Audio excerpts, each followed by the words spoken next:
దయాపాత్రం దేవత్యాదిగుణార్ణవం యతీంద్రప్రవణం వందే రమ్యజామాతరం మునిం లక్ష్మీనాథసమారంభాం నాథయామునమధ్యమాం అస్మదాచార్యపర్యంతాం వందే గురుపరంపరాం యో నిత్యమచ్యుతపదాంబుజైర్మరుక్మ వ్యామోహత స్థలితరాణి తృణాయ మేనే अस्मद्गुरोर्भगवतोऽस्य दयैकसिन्धोः रामानुजस्य चरणौ शरणं प्रपद्ये मातापिता योतयस्तनया विभूतिः सर्वं यदेव नियमेन मदन्वयानाम् आद्यस्य न कुलपतेर्वकुलाभिरामं श्रीमत्तदङ्ग्रीगणं प्रणमामि मोत्ना भूतं सरस्य महदाह्वय भट्टनाद श्रीभक्तिसारकुलशेखर योगिवाहान् भक्ताङ्गिरेण परकालयतीन्द्रमिश्रान् श्रीमत्पराङ्कुशमनं प्रणतोऽस्मि नित्यम् नादं पंकजनेत्रराम यमुना वास्तव्यमालाधरान् योगीन्द्रं कुरुकेशचन्द्रजलधिं गोविन्दपुरादिपौ भट्टार्यन् निगमान्तयोगिजगदाचार्यौ स कृष्णद्वयौ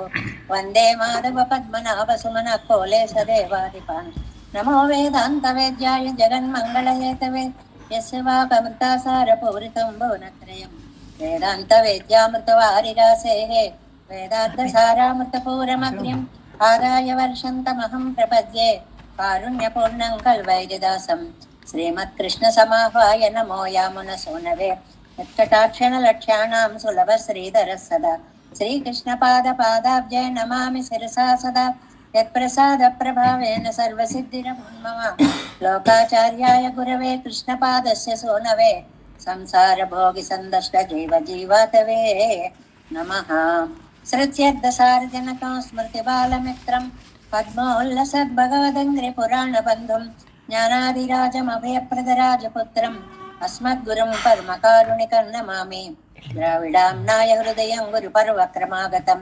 रम्यजामातृदेवेन दर्शितं कृष्णसूनुना सुन्दरजामातृमुने प्रपद्ये चरणाम्बुजं संसारार्णवसम्मग्नजन्तु सन्तारपोतकं नमोऽस्तु देवराजाय चतुर्ग्रामनिवासिने रामानुजार्य दासस्य शताय गुणचारिणे नमः श्रीशैलनाथाय कुन्तीनगर जन्मने प्रसादलब्ध परमप्राप्य कैङ्कर्यशालिने श्रीशैले सदयापात्रं दीभक्त्यादिगुणार्णवं यतीन्द्रप्रवणं वन्दे रम्य जामातरं मुनिं श्रीरङ्गसिंहगिरिदेशकपादसेवा प्राप्ता किल द्रविडवेदरहस्यजातं श्रीगौतमान्वयजम् आश्रितभागधेयं गोपालदेशकमहं शरणं प्रपद्ये कौशिकान्वय सञ्जातं वेङ्कटार्यतनोभवं वेदान्ताचार्यसच्छिष्यं उडैवर्लुमहं भजे श्रीमद्वेङ्कटरङ्गार्यशिष्यं सच्छिष्यसेवदिं श्रीलक्ष्मणार्यविबुधं संश्रये दीविदीर्तये ॐ अस्मद्गुरुभ्यो नमः भक्तामृतं विश्वजनानुमोदनं सर्वाद्भुतं श्रीषट्कोपवाङ्मयं सहस्रशाखोपनिषत्समागमं नमाम्यन्द्राविडवेदसागरं திருவழுதினாடென்னும் தன் கருவூரென்னும் மறுவினியவன் பொருளென்றும் மறுமறைகள் அந்தாதி செய்தான் அடியினையே எப்பொழுதும் சிந்தையாய் நெஞ்சே தெளிந்தும் மனத்தாலும் வாயாலும் வன் குருகூர் பயணம் இனத்தாரை அல்லாதிரைஞ்சேன் தனத்தாலும் ஏதும் குறைவிலேன் எந்தை சடுகோபன் பாதங்கள் யாமுடைய பத்து ஏந்த பெருங்கீர்த்தி இரமானுசமனதன் வாயந்த மலர்பாதம் வணங்குகின்றேன் ஆயந்த பெரும் சீரார் சடுகோபன் சந்தனின் வேதந்தரிக்கும் பெயராத உள்ளம் பெறா வான் திகழும் சோலை மதளரங்கள் வன்புகள் மேல் ஆன்ற தமிழ் மறைகள் ஆயிரமும் என்று முதல் தாய் சடுகோபன் மயம்பாள் வளர்த்த இதத்தாய் இராமானுசன் மிக்க விரை நிலையும் மெய்யாமயர் நிலையும் தக்க நெறியும் தடையாகி தக்கையிலும் உள்வினையும் வாழ்வினையும் ஓதும் குருவை இருவோன் யாழிசை வேதத்தியல் நம்மாழ்வார் திவ்ய திருவடிகளே சரணம் எம்பெருமானார் திவ்ய திருவடிகளே சரணம் ஜீயர் திவ்ய திருவடிகளே சரணம் ఓం అస్మద్గురుభ్యో నమః. జై శ్రీమన్నారాయణ. భాగవత గోష్ఠికి దాసోహాలు సమర్పిస్తాం. మనం కమ్మనాటాష్టాన్ని రచించినటువంటి శటగోపరందాది దివ్య ప్రబంధంలో కొన్ని పరిమళ పాసురాలను ఆస్వాదిస్తున్నాము. ఒక్కొక్క పాసురం నిజంగా ఎంత బాగుంటుందంటే, నమ్మాళ్వార్ల వైభవాన్ని మాట్లాడాలనుకున్న వాళ్ళు ఈ పాసురాలను చక్కగా తీసుకొచ్చి ప్రార్థనగా చేసుకుని విషయంలోకి వెళ్ళొచ్చు అనిపించేంత అద్భుతమైన పాసురాలు. ఇవాటి పాసురం పూడ్చికండి. ఇలాగా వేద బాహ్యాలు కొన్ని ఉన్నాయండి. వేదమే లేదు అనేటువంటి వాళ్ళ పాలిటి పూడ్చికండి, వాళ్ళ నోరులు మూసేటువంటి ఒక తాళం చెవిటండి. నమ్మాళ్ళ వాళ్ళని ఒక తాళం చెవితో పోల్చారు. ఏది మూస్తున్నారు, ఏది తాళం వేస్తున్నారు? భగవంతుడు లేడనే వారి నోళ్ళని తాళాలు వేసేస్తున్నారు అనేది మొదటి భావం.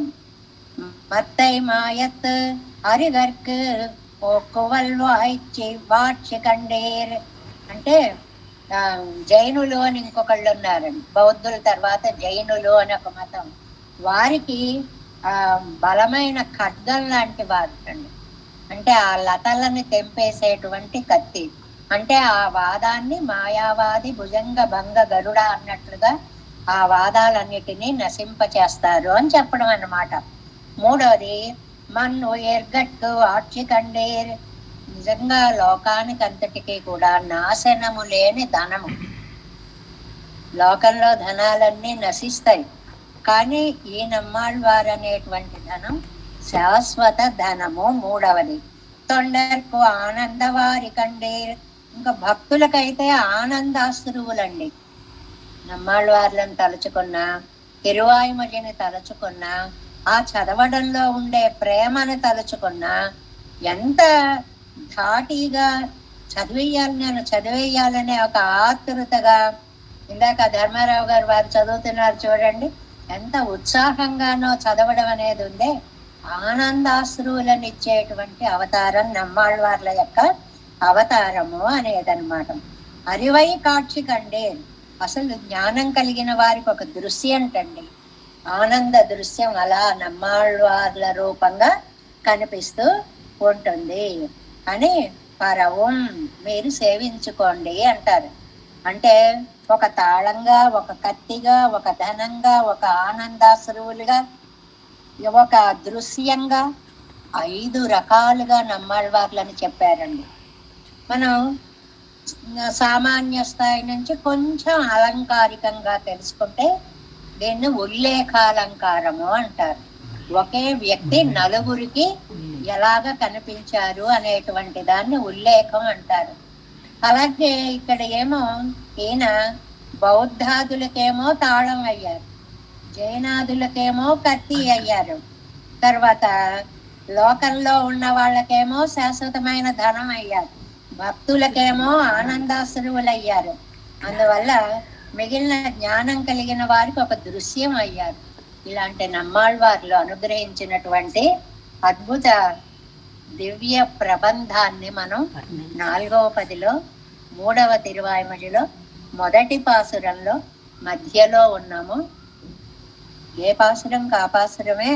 వ్యాఖ్యానాల్లో ఎన్ని విజ్ఞానవంతమైనటువంటి విషయాలని మనకి అనుగ్రహిస్తున్నారో ఆశ్చర్యం వేస్తుందండి. కొన్ని ఘట్టాలను తీసుకుంటారు, తద్వారా అంతరార్థాలను మనకి తెలియచేస్తూ ఉంటారు. ముందుగా పాసురాన్ని ఒకసారి అనుసంధానం చేసుకుందాం. కోవై వాయాళ్ పొరుట్టు ఎరుత్తం నిరుత్తాయ్ మదిల్ ఇలంగై కోవై వీయచ్చిలై కునిత్తాయ్ కులనల్ యాனை மறுப்பொசித்தாய் கோவை வீயா நீர் தூவி போதால் வணங்கே நேலும் நென் பூவை வீயா மேனைக்கோ பூசும் சாந்து என் நெஞ்சమే.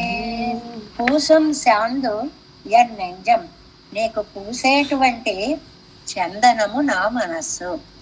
చాలా అద్భుతమైనటువంటి భావం ఈ ఒక్క పాదం.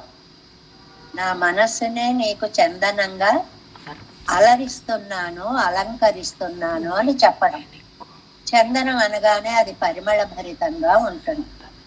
అలా మన మనస్సును కూడా మనం పరిమళ భరితం చేసుకోవాలి. అంటే చెడు ఊహలు గాని, చెడు ఆలోచనలు గాని ఉంటే అది దుర్గంధ భరితం అవుతుంది. అలాంటివేవీ లేకుండా వాటిని చక్కగా మలచుకొని మంచి భావాలను జోడించి భక్తిని కలిపి దానిని పెరుమాళ్ళకి చందనంగా పూయాలి అనేటువంటి ఒక అద్భుత భావం. ఇక్కడ ఈ పాసురంలో మనకి 3 విశేషాలు చెప్పారండి. ఏమిటా 3 విశేషాలు? ఒకటి నిన్న చెప్పుకున్నాం, నప్పిన్న కోసమని 7 వృషభాలని జయించారు, నెంబర్ 1. రెండవది సీతమ్మ కోసమని లంకని జయించారు. మూడవది మధురాపుర వాసుల కోసమని కువలయ పీడాన్ని జయించారు. 3 విషయాలండి ఈ పాసురంలో. 3 వృత్తాంతాలని చెప్పారు. కొన్ని వ్యాఖ్యానాలు చదువుతుంటే ఎంత బాగుంటుందో అనిపిస్తుంది. ఈ రోజు మనం చెప్పుకోవట్లేదు. పన్నీరాయిరప్పడని మనకి 65వ పేజీలో ఒక లైన్ ఇచ్చారండి, అద్భుతమైన లయను. అవస్థ సప్తక వికారత్తయ్యం కజిత్ దశేంద్రియానన ఆననమాన హేమనత్తయ్యం కెడుత్తు ప్రవేశ విరోధియాన దుర్మానత్తయ్యం నజిక్కుం అవనాదాలియన్న కరుత్తు అని మనకి అందులో అడగేమని వాళ్ళు చెయ్యరు 3 పదాలను చెప్పారండి. ఇవి అంతరార్థాలుగా మనం తీసుకోవాలి. ఏమిటంటే 7 వృషభాలని జయించి, మొదటిదండి. ఆ 7 వృషభాలు ఏమిటంటే అవస్థా సప్తకాన్ని జయించడము అని ఒక విశేషార్థాన్ని చెప్పారు. 7 వృషభాలని జయించడం అంటే అవస్థా సప్తకాన్ని జయించడం. ఏమిటి అవస్థా సప్తకం అంటే? అంటే గర్భ, జన్మ, బాల్య, కౌమార, యౌవన, వార్ధక్య, మరణ, ఈ 7ంటిని అవస్థా సప్తకం అంటారు. అవస్థా సప్తకం. గర్భ అంటే లోపల పడ్డం, జన్మ అంటే పుట్టడం, పుట్టిన తర్వాత బాల్యం, కౌమారం, యవ్వనం, వార్ధక్యం, 4 దశలు, చివరిది మరణం. ఈ 7 అవస్థలని 7 వృషభాలతో పోల్చి చెప్పారు. ఇక్కడ ఇంకో విశేషం చెప్పారు. ఒక్కొక్క వృషభానికి 2 కొమ్ములు ఉంటాయి. అలాగా ఇక్కడ అహంకారం, మమకారం అనే 2 కొమ్ములు ఉన్నాయి. 7 రెళ్ళు 14 కొమ్ములు ఇక్కడ. అంటే ఏమిటి? మనలో ఉండే చెడునంతటిని, అహంకార మమకారాలంతటిని దూరం చేసుకోవాలి అనే అద్భుతమైన అర్థాన్ని పన్నీరారాయప్పడి వ్యాఖ్యానంలో మనకి చక్కగా ఒక చిన్న పదంతో చెప్పారు. అలాగే దశేంద్రియానన ఆననమాన తీమనత్తయ్యం కడత్తు, రెండవది రావణాసురుణ్ణి జయించడం అంటే ఒక అర్థం చెప్పారు. ఏమిటా విశేషార్థం అంటే దర్పోదగ్ర దశేంద్రియానన అని మనం ఒక శ్లోకంలో చెప్పుకుంటాం. రావణాసురుడి 10 తలలు కూడా 10 ఇంద్రియాలు, 5 జ్ఞానేంద్రియాలు, 5 కర్మేంద్రియాలు. వాడి మనస్సు మెయిన్ మనస్సు, రావణాసురుడు మెయిన్ మనస్సు, 11 ఇంద్రియాలు. ఈ ఇంద్రియాలను జయించాలి అనేది రావణ విజయంగా చెప్పారు. ఇంకా మూడవది కువలయాపీడాన్ని. కువలయము అంటే భూమండలము అని అర్థం. దీన్ని పీడించేది అహంకారము అని అర్థం. దీన్ని పీడించాలి అంటే అహంకారాన్ని నిరసనం, దూరం చేసుకోవాలి. ఇదేం చేస్తుంది? ప్రవేశ విరోధియాన దుర్మానత్తై, మోక్షద్వారంలో ప్రవేశించడానికి ఈ అహంకారం అడ్డొస్తూ ఉంటుంది. కాబట్టి దీనిని మనం దూరం చేసుకోవాలి, అహంకార నిరసనం చెయ్యాలి అని ఈ 3 పదాలని చాలా అందంగా, చాలా బాగుంది. అంటే ఏ వ్యాఖ్యానం ఆ వ్యాఖ్యానమే అన్నీ చదువుకుంటూ వెళితే మనకి టైం సరిపోదు, కానీ చాలా బాగుందని ఆ వాక్యాన్ని మళ్ళీ ఇంకొకసారి చెప్పాలనిపించింది. సరే, మనం 7 వ్యాఖ్యానంలో అవతారిక పూర్తి చేసుకుని 67వ పేజీలో మొదల్ పాటిల్ అనేటువంటి వ్యాఖ్యానం దాకా వచ్చాం. మొదల్ పాటిల్ ఈ చిన్న పేరా ఉంది చూడండి, 4 లైన్ల పేరా. ఇందులో 2 అవతారికలు ఇచ్చారండి. ఇంట్రడక్షన్స్ 2 ఇచ్చారు. ఎలాగో చూడండి. నప్పిన్నై పిరాట్టి శ్రీ జనకం తిరుమగళ్ తొడక్కమానారు నక్కు ప్రణయిని కళాయిరుక్క. నప్పిన్న పిరాట్టికి, జనకరాజనందన సీతకి మొదలైన వారికి ప్రియతముడుగా ఉన్న నువ్వు అంటే ఆయా అవతారాల్లో వాళ్ళందరికీ భర్తవై ప్రేమగా చూసుకున్న నువ్వు. నీ అవర్గల్ పక్కలిలే ఇరుక్కు మిరుప్పై వాళ్ళంటే ఎంత ప్రేమ చూపించావో ఆ ప్రేమ ఎన్ పక్కలిలే ఇరుక్కుంబడి నా మీద చూపించావా తండ్రి అంటున్నారు నమ్మాళ్వారు. సాక్షాత్తుగా ఆయా అవతారాల్లో ఆ నీలాదేవిని, ఆ సీతాదేవిని ఎంత ప్రేమగా చూసుకున్నావో అంత ప్రేమని నా మీద చూపించావా తండ్రి. ఎన్ సత్తయ్యేయో నాకెల్లామాయి విట్టదెంగిరా. నేను ఉంటే చాలు నీకు సర్వస్వం అనుకున్నావు, నేనుంటే చాలు నీకన్నీ నేనే అన్నట్లుగా చూసావు అని మొదటి అవతారిక అన్నారండి. దీన్ని మిగిలిన వ్యాఖ్యానాల్లో చెప్పారు ఈ మాట. ఇది మొదటి అవతారిక. ఏమిటంటే జానకిలాగా, నీలాదేవిలాగా వారి యందు చూపించేటువంటి ప్రేమని నా యందు చూపించి నేనే నీకు సర్వస్వం అనుకున్నావా అన్నారు అని ఒక మాట చెప్పారు. అన్రిక్కే అలా కాకుండా రెండోది ఏం చెప్పారు చూడండి. ఆశ్రిత విరోధిగళై నిరసిక్కర విడంగళిల్. ఇది చాలా అందంగా ఉంది. నీకు ఆశ్రిత విరోధుల్ని నువ్వు పోగొట్టావు. నీలాదేవి సమయంలోనేమో వృషభాలని వధించావు, లేదు ఓడించావు, రావణాసురుణ్ణి వధించావు.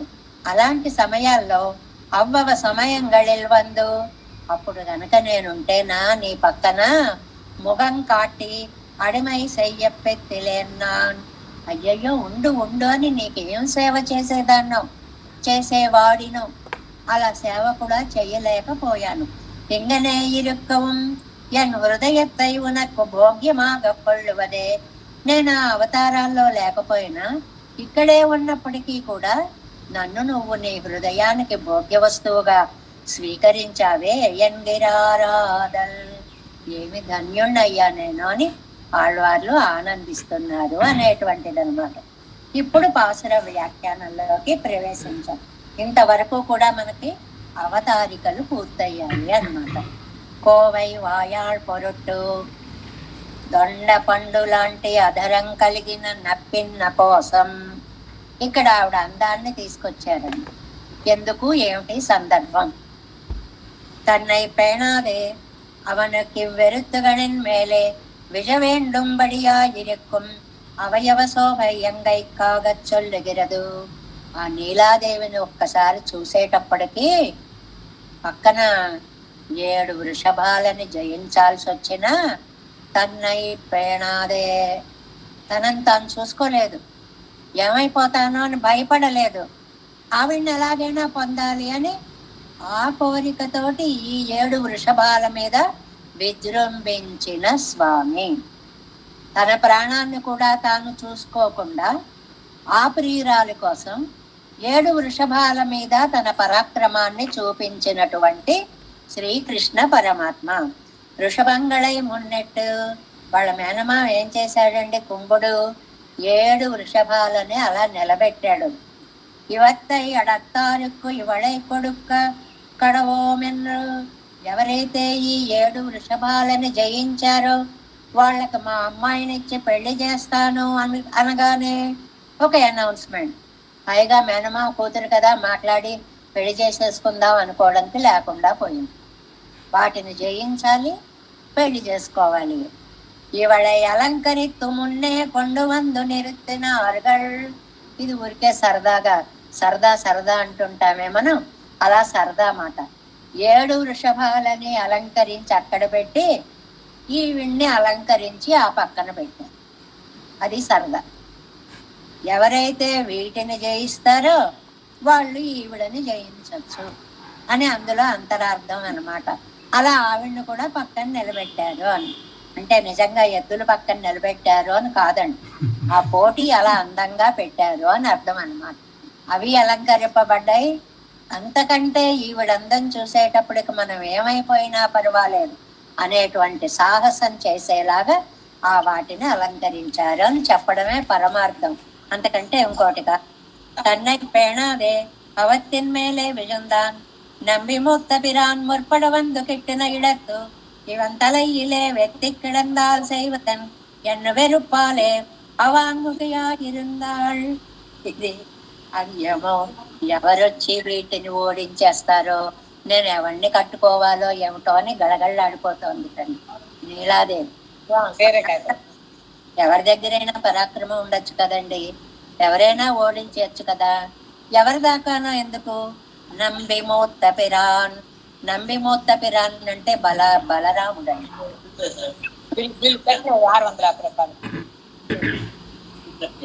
முற்படவந்து கெட்டின இடத்து இவன் தலையிலே வெத்தி கிடந்தால் செய்வதన్యన్ వెరుప్పాలే.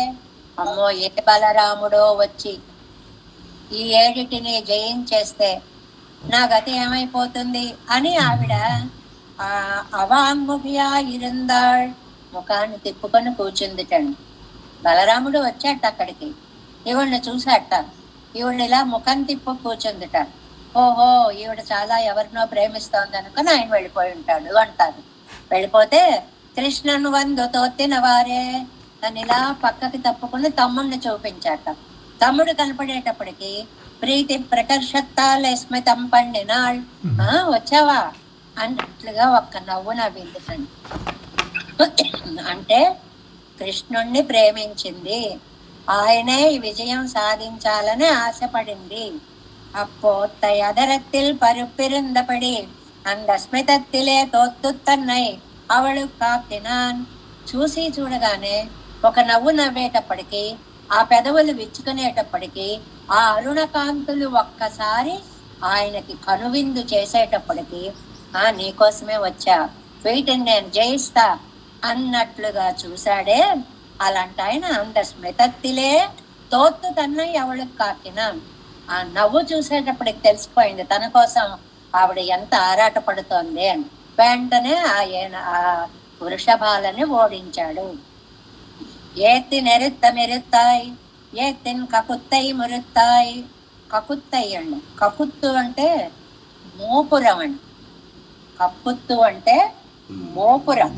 మనకి రాముడికి కాకుత్సుడు అని ఒక పేరుందండి.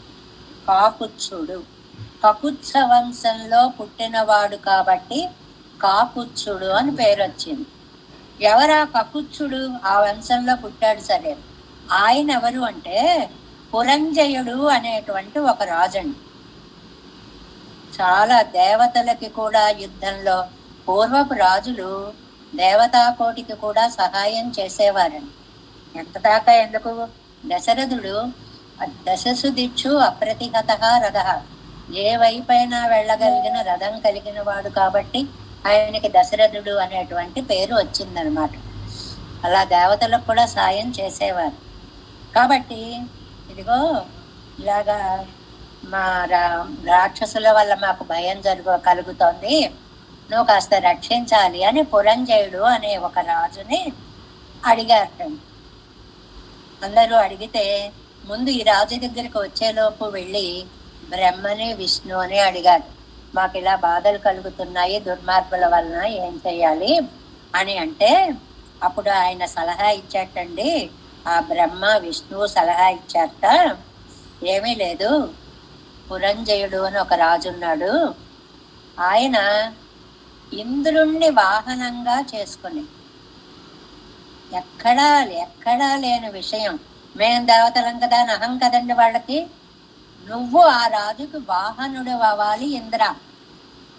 నువ్వు గనక ఆ రాజుని భుజాల మీద మోసుకొని వెళితే ఆయన రాక్షసులని చంపుతాడు, చంపగలడు అని ఒక దారి చూపించారటండి బ్రహ్మ విష్ణువు కలిసి.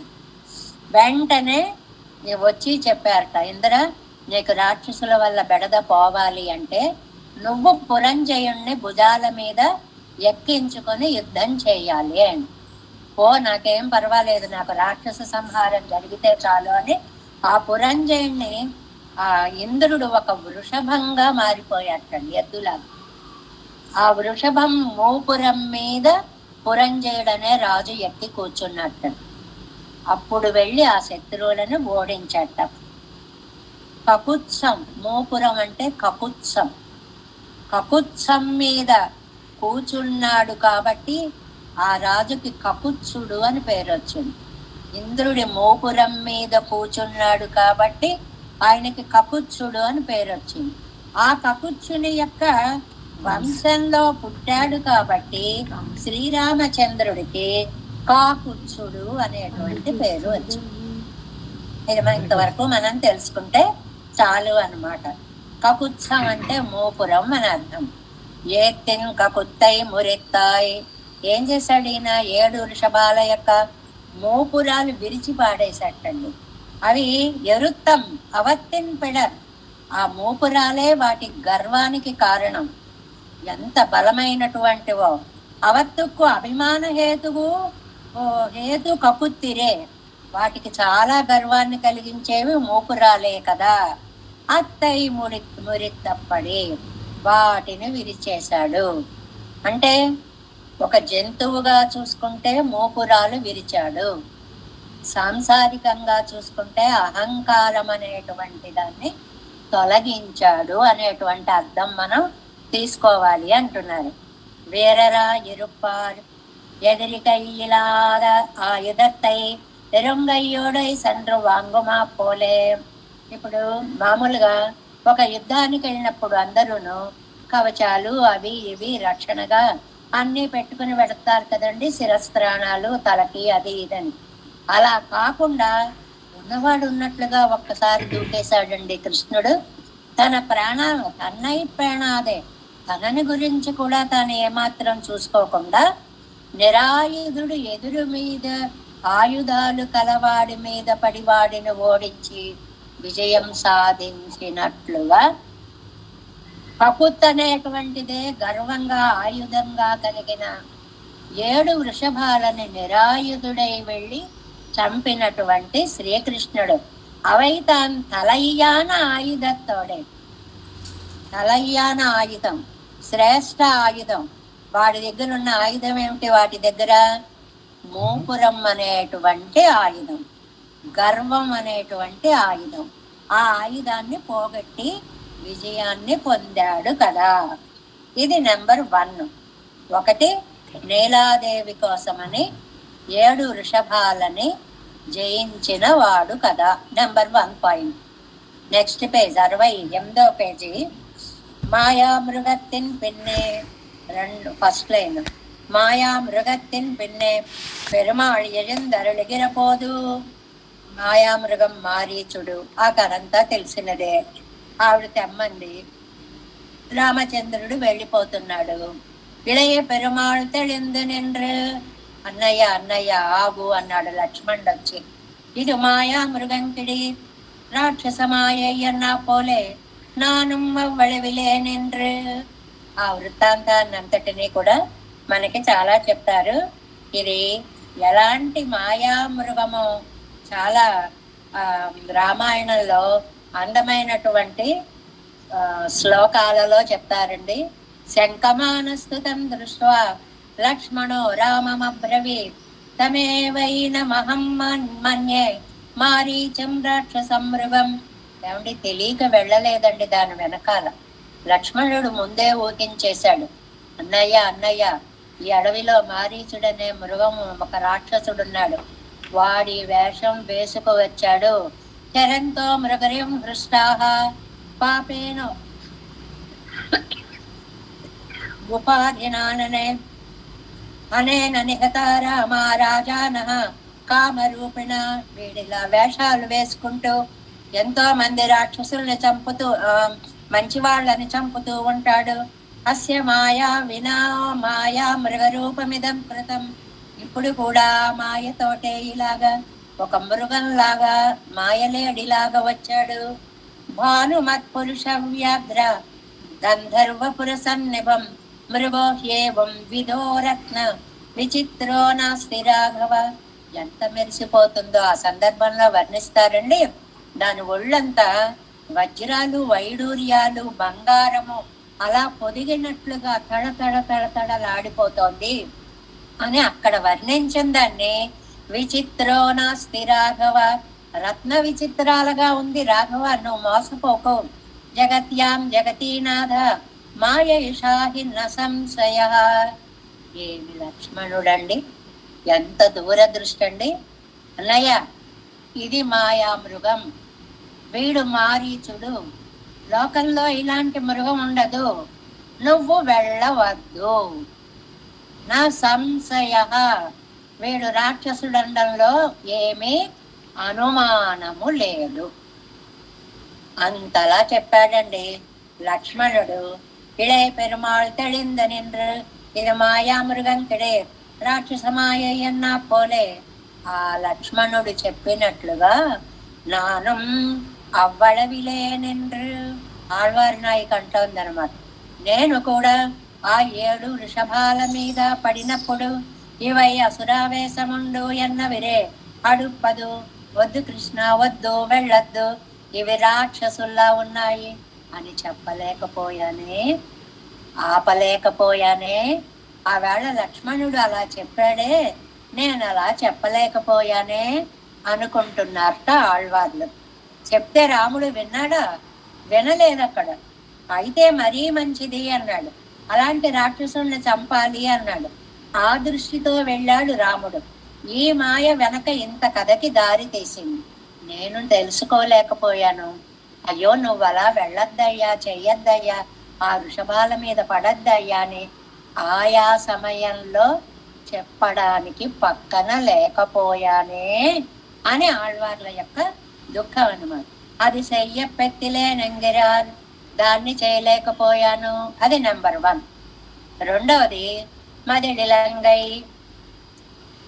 ఇంకా లంకానగరం అండి. ఆ లంకానగరం ఎంత గొప్పదో మనకి ఆంజనేయ స్వామి వెళ్ళేటప్పుడు లంకినితో జరిగినటువంటి సంభాషణలో చాలా అద్భుతంగా చూస్తాను, అందమైన నగరం అంటే నువ్వు వెళ్ళడానికి వీల్లేదు. ఆవిడ నిలబడింది కదండి, అడ్డు పెట్టింది కదా, లోపలికి వెళ్ళనివ్వలేదు కదా. చూశాడు చూశాడు చూశాడు, ఒక్కటి ఇచ్చుకున్నాడు. ఇచ్చుకునేటప్పటికి ఆవిడ వెంటనే అంది, ఏ సమయంలో అయితే ఒక కోతి వచ్చి నిన్ను కొడుతుందో ఆ సమయం నుంచే లంకా నగరానికి అనిష్టం అనేటువంటిది ప్రారంభమవుతుంది, వెళ్ళు నాయన అని పర్మిషన్ ఇచ్చింది ఆవిడ. ఆ లంకా నగరం మదిళిలంగై మదిలు మూలుముండే నమక్కు ఎన్ను చక్రవర్తి తిరుమగన ఎదురిట్టా నాయత్తు. రావణాసురుడికి గర్వం ఏమిటి అంటే, మాకు ఇలాంటి లంకా నగరం ఉంది. లంకా నగరంలో జలదుర్గాలుటండి, వనదుర్గాలుటండి, శైల దుర్గాలుటండి, అంటే కొండలతో ఉన్నవి, తోటలతో ఉన్నవి, జలాలతో ఉన్నవి. ఏమి అద్భుతమైనటువంటి చెప్పుకున్నాం కదండి. అయోధ్యాకాండ గనక వర్ణించడం చూస్తే మనుషుల యొక్క కళ్యాణ గుణాలు వర్ణింపబడతాయి. అదే యుద్ధకాండని, సుందరకాండని గనక చూస్తే మనకి లంకా నగరము యొక్క సౌందర్యం వర్ణింపబడుతుంది. అక్కడ మంచి గుణాలు ఉన్నవాళ్ళు లేరు, అందరూ రాక్షసులే, ఎవడో ఒకళ్ళో ఇద్దరో తప్ప. అంత అందమైనటువంటి ఊరు. సర్వరక్షకరాన పెరుమాళయ్యుట్టు మరిళై రక్షకం నిర్నందర ఇరందానాయత్.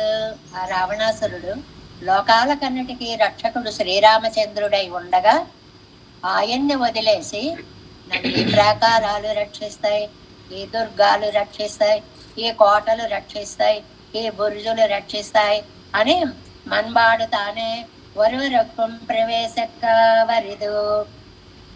అంటే ఈ జలదుర్గాలు, వనదుర్గాలు ఇవన్నీ నాకు రక్షకము అని వాటిని నమ్ముకున్నటువంటి బుద్ధిహీనుడు రావణాసురుడు. అదుకు మేలే ఉండిండ్రు నొక్కుగి రావణుడయ్య బలం. ఒకటి, దుర్గాలు అందంగా, స్ట్రాంగ్ గా, బలంగా నిర్మించాడు. రెండవది, అతనికి ఎంత బలం ఉందండి రావణాసురుడికి. తపస్సు చేసి మొత్తం కొండని ఎత్తాడు రుద్రుడి ఆనందం కోసం అని చెప్తారు కదా. అంత బల సంపన్నుడు కాబట్టి ఆయన అవనుడై బలం మదిడై ఉడైతాన లంకైకు నిర్వాహకనల్లేను కోటలు కలిగిన లంకా నగరన్నాది కదా. ఎండ్రభిమానెత్తరెక్కన రావణన్ ముడియ వాడి అహంకారం దెబ్బతినేలాగా రావణాసురుణ్ణి చంపి, ఎలా చంపాడండి? శిలై కొనెత్తాయి, బాణ యుద్ధముతోటే చంపి. ఇక్కడ ఒక మంచి పాయింట్ చెప్పారు, ధర్మయుద్ధము చేసే చంపి. ఏది అన్యాయం చేయలేదండి. ఎంత ధర్మమో!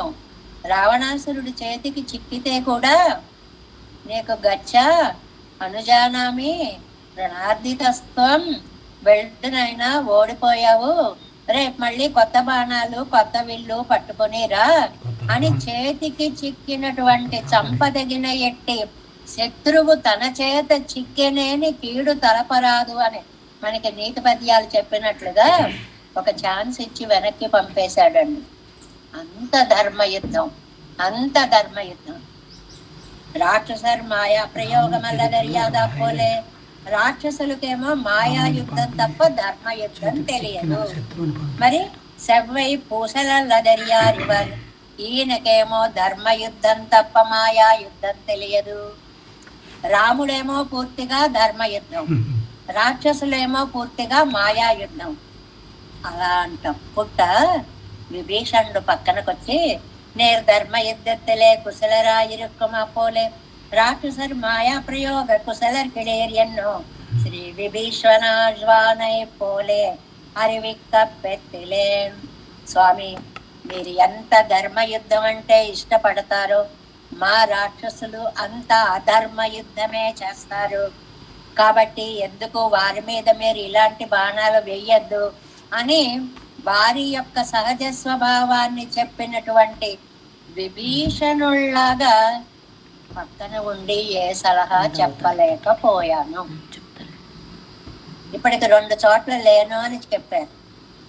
ఎక్కడెక్కడ? మాయామృగం అన్నయ్య వెళ్ళకు అని వెనక్కి లాగినటువంటి లక్ష్మణుడిలాగా చెప్పలేకపోయా. వీళ్ళు మాయాయుద్ధం చేస్తారు రామచంద్ర జాగ్రత్త అని జాగ్రత్తలు చెప్పిన విభీషణుల్లాగా చెప్పలేకపోయా. ఇంకా 3వ చెప్తున్నారు, కుల నల్యానై మరుపసిత్తాయి ఆకరత్తిలే పిరందు సర్వరక్షణోపేతమాన కువలయా పీడత్తి ఉడయ్య కొంబయ్యన్ అనాయాసేన మురిత్తవనే. మంచి జాతి ఏనుగండి కువలయా పీడం అనేటువంటిది. ఇది జరాసంధుడి దగ్గర ఉండేది మొట్టమొదట. జరాసంధుడికి అస్థి ప్రాస్తి అని 2 కూతుళ్ళు ఉన్నారు. ఆ కూతుళ్ళని కంసుడికి ఇచ్చి పెళ్లి చేసి అల్లుడికి కట్నంగా ఈ కువలయా పీడాన్ని కూడా ఇచ్చాడనమాట. ఇది చాలా నల్ల ఆకరత్తిలే పిరందు, మంచి వంశంలో, అంటే మద గజం, మామూలు పిచ్చి పిచ్చి గజం కాదు. సర్వలక్షణోపేతమాన, ఏనుగుకి మద గజానికి ఏ ఏ లక్షణాలు ఉండాలో అవన్నీ ఉన్నటువంటి అద్భుతమైన శక్తిమంతమైన గజం.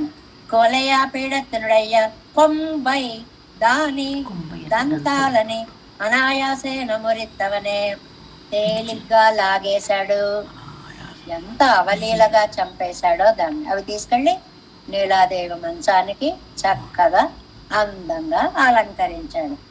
అవ్వళవిలే శ్రీ మధురైயில் పెంగళోళ్ళు ఒక్క నిండ్రు. ఆ సమయంలోనండి మధురలో ఉన్నటువంటి స్త్రీలందరూ కూడా నసమం యుద్ధమిత్యాహు, అయ్యి బాబోయ్ ఇలా చేసేస్తున్నాడు. స్థలస్తస్య చ రామస్య రథస్తస్య చ రక్షసః నసమం యుద్ధమిత్యాహు దేవగంధర్వదానవాః. అది కింద ఉన్నవారు ఒకళ్ళు కింద నుంచి యుద్ధం చేస్తుంటే ఒకళ్ళు రథం మీద నుంచి యుద్ధం చేయడం అనేటువంటిది అది సమంజసం కాదు అని రామాయణంలో రాముడి దగ్గర నేను చెప్పలేకపోయా.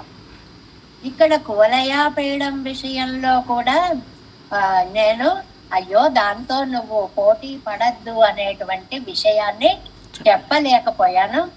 మధురలో ఉన్నటువంటి స్త్రీలు నసమం యుద్ధమిత్యాహు, ఆ రామాయణంలో ముక్కనే ఇక్కడ కువలయా పీడం దగ్గర కూడా రిఫరెన్స్ గా ఇచ్చారనమాట. నసమం యుద్ధం. ఆ ఏనుగెక్కడా, ఆ మావటీడెక్కడా, ఆ ట్రైనింగ్ ఎక్కడా? దాని ముందు ఇంతింత పిల్లలు మీరెక్కడా? న సమం యుద్ధమిత్యాహు.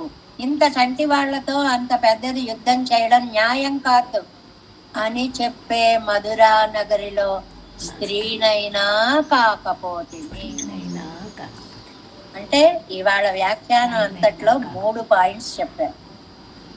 ఏమిటి? మొట్టమొదటిది, మాయామృగమన్నయ్యా అని హితము చెప్పే లక్ష్మణునిలాగా పక్కన ఉండి చెప్పలేకపోయా.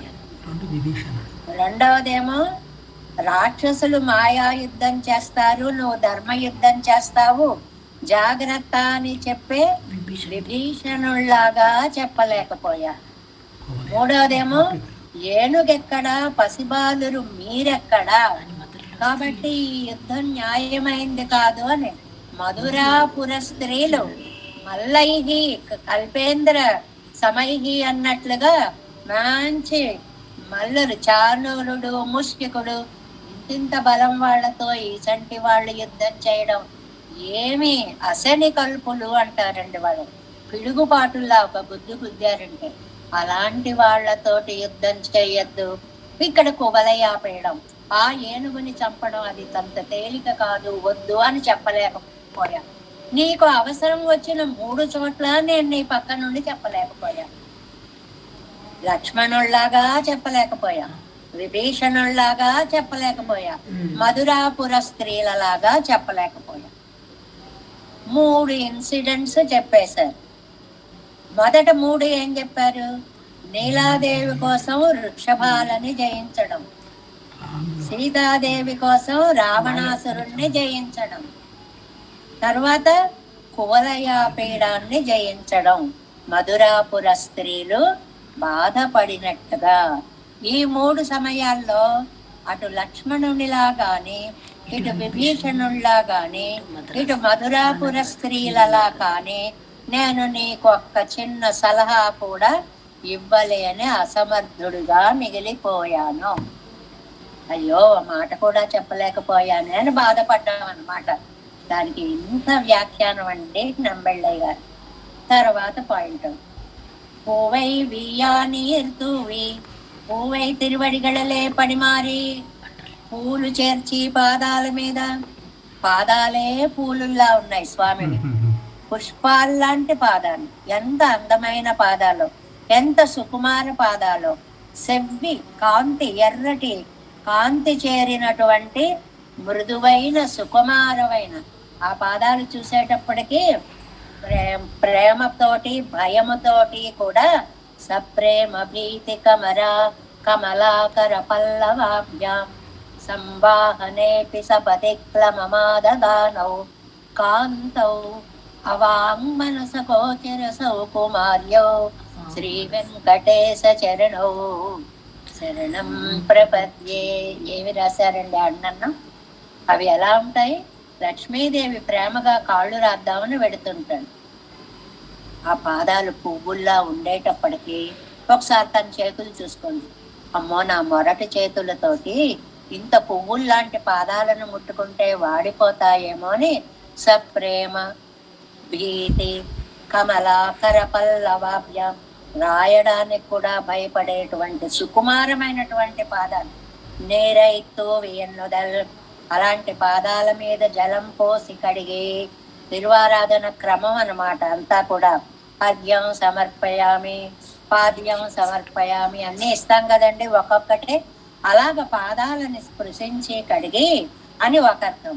అన్రిక్కే పూవై వజియా నేర్ పువ్వోడే కూడిన నేర్, మంచి పుష్పాలతోటే తులసితోటి అలా ముంచి తీర్థం వేస్తారు సాలగ్రామాదుల మీద, వాటి మీద పుష్పాలతోటి కూడా ముంచి అలాగా ఆ పరిమళ భరితమైనటువంటి జలాన్ని వేసి తిరుమంజనం చేసినట్లుగా అత్తై తూవి, అలాంటి దానిని ఒకసారి ఆ పాదాల మీద సమర్పించి పోదు అవ్వవ కాళంగళిలే పూవై వెయ్య నీరు తోవి వడంగిత్తిలే నాగిలం. ఆయా కాలాల్లో, ఆయా కాలం అంటే తిరువారాధన చేసేటువంటి ఆ సమయంలో అర్థం. అంటే మొత్తం షోడశోపచారాలు చేసేటువంటి పుష్పాలు జలాలు సమర్పించే సమయంలో అన్నమాట. అత్త ఇత్తు విపోదు అవ్వవ కాలంగళిలే పూవై వీయా நேருத்து வணங்கித்திலே நாகிலும் எரு தேழடரைக்கு தொடக்கமான காலங்களே பிறந்த శ్రమమార శిశిరోపచారం పళ్ళిత్తిలే నాగిలం. అది కండి ఎక్కడి నుంచి ఎక్కడికి ముడిపెట్టారో చూడండి. మనం ఏదో పెరుమాళ్ళని తీసుకున్నాం, తిరుమంజనం చేస్తున్నాం, జలాన్ని సమర్పిస్తున్నాం. తండ్రి, ఆనాడు ఏడెద్దులని నశింప చేయడానికి ఎంత కష్టపడ్డావు తండ్రి. ఆ శ్రమ పోయేలాగా నీకు స్నానం చేయిస్తున్నాను. ఆ లింక్ ఇక్కడికి రండి. ఎక్కడి నుంచి ఎక్కడికో చెప్పారో చూడండి. ఆ వేళ రావణాది రాక్షసుల సంహారము చేసి ఎంత కష్టపడ్డావో ఆ శ్రమ తీర్చడానికి ఇప్పుడు నీకు తీర్థం పాదాల మీద కడిగి సమర్పిస్తున్నాను. ఆ మూడిటిని ఇక్కడికి తీసుకొచ్చి శిశిరోపచారం పన్నెత్తిలే నాగిలం. ఆండాళ్ళ తల్లి మనకి అందరూ ఇవ్వులగమళంగా ఎడిపోద్ది. ఆ వేళ లోకాలు కొలిచిన పాదాలకు ఎవరు మంగళాశాసనం చేయలేదు, ఇవాళ నేను చేస్తున్నాను అన్నట్లుగా నమ్మాళ్ళవార్లు కూడా ఆయా సమయాల్లో నేను లేకపోయానే ఆ శ్రమని తీర్చడానికి ఇవాళ శిశిరోపచారాలు చేస్తున్నాము. అంటే మనం తిరువారాధన చేస్తున్నప్పుడు అంత ప్రేమ భావాన్ని మూట కట్టుకొని చెయ్యాలి. మనం ఏం చేస్తామండి, ఏదో సామెత ఉందండి, ఉద్ధరణి చప్పుళ్లే తిరువారాధనలు అంటారు. అంటే టప్ టప్ టప్ టప్ టప్ టప్ కొడు. ఈ జలం తీసి ఆయనమే పడుతుందో పడదో మనకు తెలియదు. సంధ్యావందనాదులు చేస్తాం, ఇలా ఇలా ఇలా ఇలా ఇలా ఇలా అనడంలో అర్థం ఏంటంటే ఈ తీర్థం వెళ్ళి నెత్తి మీద పడాలి అని. కానీ ఊరికి ఇలా ఇలా ఇలా ఇలా అని ఇవి ఇక్కడెక్కడే కింద కిందే పడిపోతుంది. అలాగే పెరుమాళకి ఇలా అంటాం అనేటప్పటికి అది ఆయన స్వీకరిస్తున్నాడో కింద పడుతోందో టప టప టప ఉద్ధరణి పాత్ర చప్పుళ్లే తప్ప అక్కడ ఏం ఉండవు అని. ఆడంబర తిరువారాధనలు అవుతారు.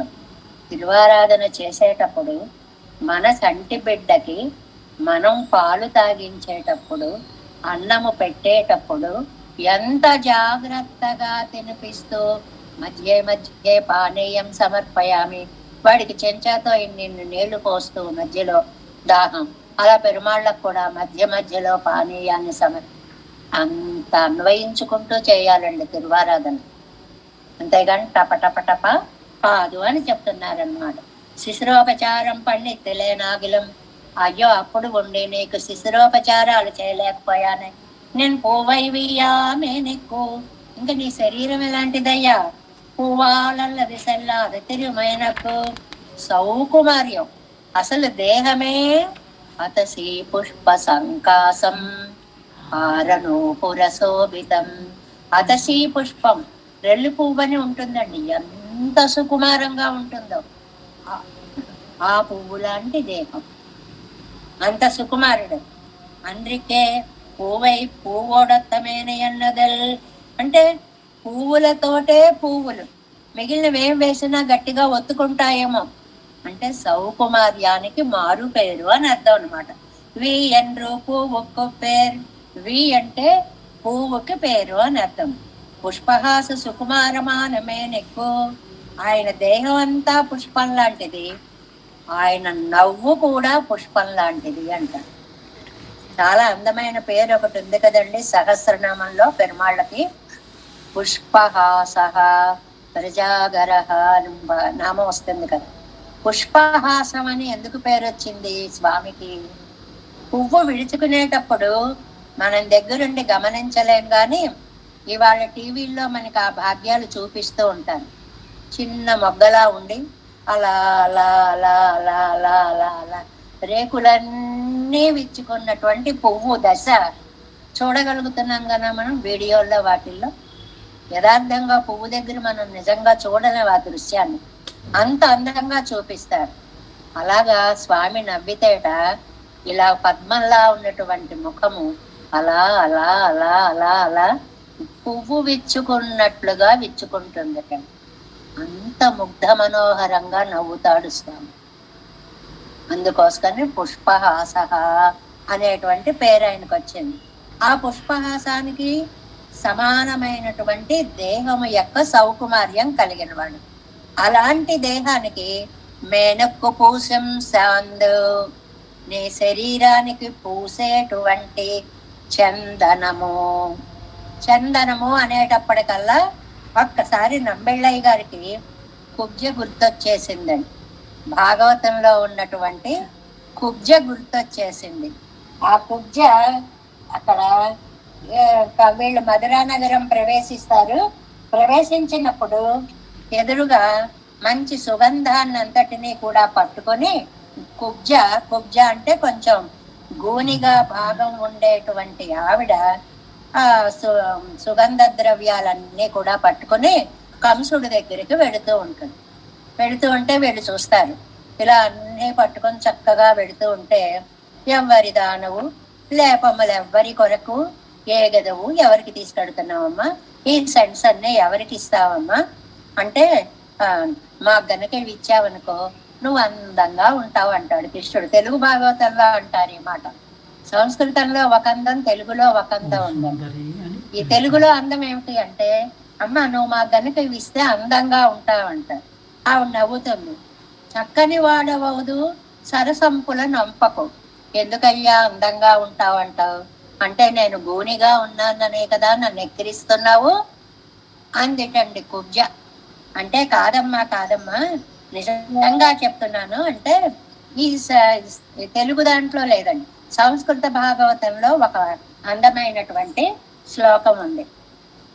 ఏమిటంటే ఆ శ్లోకము, ఈవిడ మాకి మేము మధురానగరంలోకి వచ్చాం కదా, ఒకసారి మాకు కాస్త ఆ లేపనాలు అంటే సెంట్స్ అనుకుందాం, ఆ సెంట్ ఈ అంగరాగాలు అంటారు వాళ్ళు.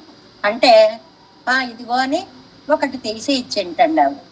ఇచ్చేటప్పటికి వీళ్ళిద్దరూను, బలరాముడు కృష్ణుడును, సుగంధమేతద్ రాజార్హం రుచిరం రుచిరాననే, ఇదిగో నువ్వు ఇచ్చింది చాలా సామాన్యమైన సెంటు బే, ఇది కాదు అన్నారటండి వాళ్ళు. సుగంధం అనే పదంలో మనకి వ్యాఖ్యానంలో కూడా చాలా అందమైనటువంటి వివరణ ఇచ్చారు. ఏమిటి అంటే, సుగంధం ఎంగయ్యాలే స్వాభావిక గంధం అంటారు, అది సహజంగా పరిమళం ఉన్నది కాదు. మరి ఎలా వస్తుంది? పుష్పాదిగళ వంద ఔపాధిక గంధం అనపడి సెంట్లు తీసి ఆ సెంటుని అందులో వేరే సెంటుని ఇందులో పోస్తే దీనికి పరిమళం వస్తుంది. ఇది సహజంగా పరిమళ భరితం కాదు. అలాంటి దాన్ని సుగంధం అని వాడతారు సంస్కృతంలో.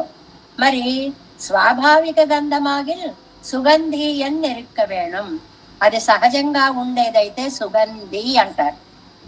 అంటే ఆ పదాలను కూడా ఎంత జాగ్రత్తగా వాడారు వ్యాస భగవానులు అని చెప్పడానికి నంబెళ్ళయ్య గారి వివరణ కూడా ఇచ్చారు. సరే, ఇది సుగంధం సామాన్యమైనది, ఇది వద్దమ్మా అని ఇచ్చేశారు. సరే, ఆవిడ నవ్వుకొని ఇంకోటి ఇచ్చింటండి. ఇంకోటికి రాజార్హం, ఇది మీ రాజుగారికి అయితే బాగుంటుందేమో, ఇది వద్దు అన్నారు. అది పక్కన పెట్టారు. రుచిరం, ఇంకోటి చాలా అందంగా చూడడానికి కూడా బాగుంటుంది, రుచిరాననే. ఇన్ని మాట్లాడుతుంటే ఆవిడకి నవ్వొచ్చింటండి. ఏమిటి మీకు వెన్నకంపు ఒక్కటే తెలుసు అనుకున్నాను, పాలకంపు ఒక్కటే తెలుసు అనుకున్నాను, పెరుగు వాసన ఒక్కటే తెలుసు అనుకున్నాను, మీకు సుగంధాలు ఎలా ఉండాలో, సెంట్స్ అన్ని ఎలా ఉండాలో కూడా తెలుసా అని నవ్వేటప్పటికి, రుచిరాననే అందమైన ముఖం కలిగిన దాన. ఒక నవ్వు నవ్వేటప్పటికి ముఖం అందంగా కనపడిందండి. ఇది మనకి పాఠం. ముఠముఠలాడుతూ ఉండకండి, ఎలాగైనా కాస్త చిరునవ్వుతో అవతల వాళ్ళని పలకరిస్తే మీ ముఖం వాళ్ళకి అందంగా కనిపిస్తుంది. రుచిరాననే. మరి ఏమిమ్మంటారయ్యా? ఆవయోహో గాత్ర సదృశం దీయతామనులేపనం, నాకు మా అన్నయ్యకి ఏ సెంట్ అయితే సూటబుల్ గా ఉంటుందో, అన్నీ అందరికీ పడవండి, సెంట్స్ కూడా అందరికీ అన్ని వాసనలు పడవుగా, మరి అందుకే అంత వ్యాపారం జరుగుతోంది. ఒక్కొక్కళ్ళు ఒక్కొక్క రకం సెంటులు లైక్ చేస్తారు. వాళ్ళు వచ్చి వెళ్ళారంటే ఇప్పుడు వీడు వచ్చాడా అని మనం చెప్పేలా ఉంటుంది ఆ వాసన. అంటే అది వాడే బ్రాండ్ అన్నమాట. అలాగా ఇక్కడ సుగంధమేత ఇది నక్కా ఇరుందదు, అబ్బే ఇది బాగులేదు అన్నట్టు మొదటిది ఇస్తే, அதுக்கு மேல் கரமா இருப்பதன்னை காட்டினாள். కరమ గంధం, గంధతరం, గంధతమం అంటే డిగ్రీస్ ఆఫ్ కంపారిజన్ అన్నమాట. సింపుల్, తర్వాత కంపారిటివ్, తర్వాత సూపర్లేటివ్. ఆ మూడో దాంట్లోకి తర తమ అనేటువంటిది. రెండింటి మధ్యలో బాగుందంటే తర అని వాడతారు. చాలా వాటిలో బాగుంది సూపర్లేటివ్ అంటే తమ అని వాడతారు. அதுக்கு மேல் తరమా ఇరుప్పదన్నై కాటినాள். ఇంకోటి ఇచ్చింటండి, అబ్బే ఇది బానే ఉంది గాని రాజార్హం, ఇది కంసనుక్కం, ఇది మీ రాజుగారికి ఇచ్చుకోమ్మా, ఆయనకు బాగుంటుంది. ఆయన కంటే గొప్పవాళ్ళు అనమాట వీళ్ళ దృష్టిలో. అందుకని అది మీ రాజుగారికి ఇచ్చుకోమ్మా. అరుక్కు మేల్ అది వారే அருக்கு மேல் தரமாய் இருப்பதொன்னை காட்டினாள். ருச்சிரம் నిరమే ఇదిల్ ఉపజీవికలావదు ఇప్పుడు అరుడే చేయదవారే. ఇది బాగుంది, అందంగా ఉంది, కానీ ఇంకా ఉండాల్సినంత అంత సువాసన లేదు, ఏది ఇంకోటిది అని ఇంకోటి తీసేస్తాడు. అలా తీసేటప్పటికి వెన్నైనాత్తిలే పలిగినారు ఇరండు ముగ్ధర్ శాంతిన్ వాసి అరిందపడియన్. వెన్న తిండమే వాసనలకి అలవాటు పడ్డారనుకున్నాను. వీళ్ళకి సెంటు వాసన కూడా తెలుసా, అందులో మళ్ళీ వాటి స్థాయిలు కూడా తెలుసా. ఇది సామాన్యమైనది, ఇది రాజులకు ఇచ్చేది, ఇంతకంటే గొప్పది మాకు చూపించు. ఎలాగా? ఎన్న అత్తాల్ 100 హర్షంతో తస్మితం పండినాள். ఒక్క నవ్వు వచ్చింటండి ఆవిడికి. భలే వాళ్ళరా మీరు, రేపల్లె నుంచి వచ్చానంటున్నారు, మీకు ఈ సెంటు వాసనలు కూడా తెలుసా అని నవ్వేందటండి. ఆ నవ్వేటప్పటికి రుచిరాననే நல்ல சாந்திடுக்கைக்காக కవిదొరు ముఖం ఇరుందపడియన్రానెంగిరార్. ఇంతటి మహానుభావులకి ఇంత చక్కటి చందనాన్ని ఇస్తున్నాను కదా అని కూడా నవ్వి ఉండవచ్చు. ఆ నవ్వుకి అన్ని అర్థాలు చెప్పారు. ఒకటేమో వెన్నవాసనే తప్ప ఇవి తెలియదు అనుకున్నానే, ఇది కూడా తెలుసా అని నవ్వు వచ్చింది. రెండోదేమో మీలాంటి మహానుభావులకి ఇస్తున్నాను అనే ఆనందంతో నవ్వి ఉండవచ్చు. ఆవయోర్గాత్ర సదృశం దేయతాం నర్చర కుప్పరిమారువారు. మా అవయవాలకి సరిపడినటువంటి సెంటు మేము ఏది వేసుకుంటే బాగుంటుందో అది మీకు తెలుస్తుంది. మనం అంటుంటాం చూడండి, మనకి తెలియనప్పుడు కాయ దగ్గరికి పెడతామండి, ఏదో కాయ కొంటుంటాం, మనకి అన్నీ ఒకేలా కనిపిస్తాయి. అబ్బాయి ఏది బాగుంటుందో నువ్వు చెప్పమ్మా, ఉన్న వాటిలో ఏది మంచిది అది ఇయ్యి అని మనం వాళ్ళ మీదే బాధ్యత పెడతాం. అన్నట్లుగా ఇక్కడ వీళ్ళు కూడా రుచిరాననే ఆవయోర్ గాత్ర సదృశం, మాకు ఏది బాగుంటుందో అది నువ్వే చెప్పు తల్లి. ఆదుకొండు వినియోగం కొళ్ళు వారు ఉడంబు వాసి అరియ వేణం కాను. అది తీసుకొని మేము మా శరీరాలకి తగినటువంటి గంధం రాసుకున్న తృప్తిని పొందుతాం. నమ్ముడంబుక్కు ఉక్కుం అన్నరుడంబుక్కుం. నా ఒంటికి మా అన్నయ్య గారి ఒంటికి ఈడానశాందుడా సరిగ్గా సరిపోయేటువంటి చందనాన్ని నువ్వు ఇవ్వవలసినది. ఇప్పటి తరమిట్టు పేసుం శాందన్ హృదయమాయు విడువదే అన్నట్లుగా. స్వామి ఆనాడు కుబ్జ ఏమిచ్చిందో నాకు తెలియదు, ఇవాళ నేను నా మనస్సనే చందనాన్ని నీకు సమర్పిస్తున్నాను. తిరువారాధనలో మనస్సునే చందనంగా చేసి సమర్పించు అని చెప్పడం. తిరువారాధనలో అడుగడుగున ప్రకటింపవలసినటువంటి ఆత్మీయత భావాలని ఇలా ఒక్కొక్క రూపంగా ఒక్కొక్క సందర్భంగా మనకి నమ్మాళ్ళవార్లు చాలా అందంగా అందించారు. మనస్సుని చందనం చేసుకోండి అంటే అర్థం ఏంటండి? చందనం అనేది ఒకరి తాపాన్ని తీరుస్తుంది, మనం ఇతరుల బాధని తీర్చాలి. చందనం అనేది పరిమళిస్తుంది, మన జీవితాలు నలుగురికి ఉపయోగపడి పరిమళించాలి.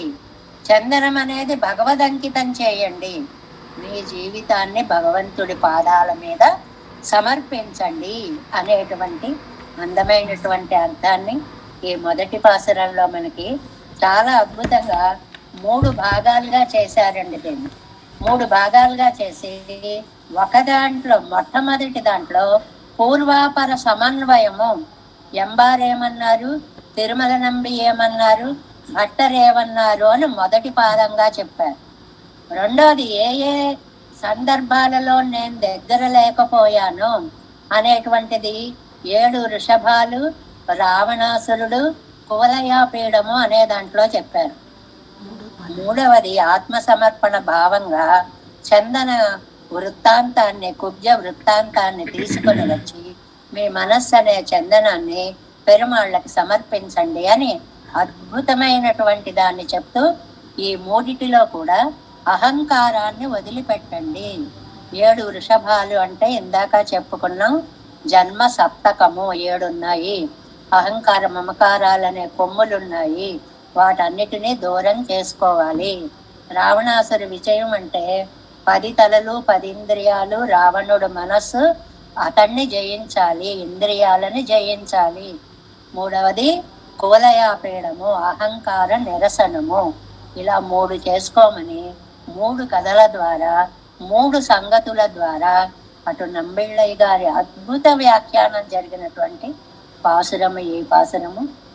கோவை வாயாள் பொருட்டு ஏற்றின் நிறுத்தம் மிருத்தாய் மதிழிலங்கை கோவை வீயச் சிலை குனித்தாய் குளநல் யானை மறுப்பொசித்தாய் பூவை வீயா நீர் தூவி போதால் வழங்கே நேலும் நின் பூவை வீயாமேனுக்கோ பூசும் சார்ந்து என் நெஞ்சமே.